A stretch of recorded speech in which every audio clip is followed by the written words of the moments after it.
Hello Windows Universe. In this video we will look at how to restore a previous version of a file or a folder in Windows.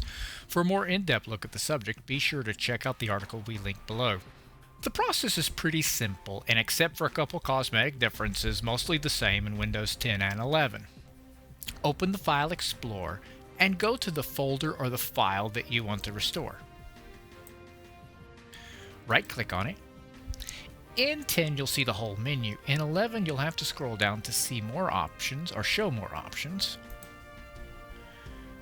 Then look for Restore Previous Versions. In the window that opens, choose the version you want to restore to.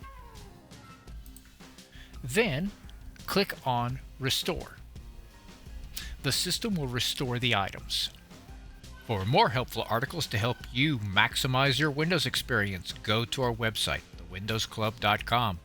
Do not forget to give this video a thumbs up and subscribe to our channel, where we are always adding new content aimed at making you the master of your digital house. Thanks for watching and have a great day.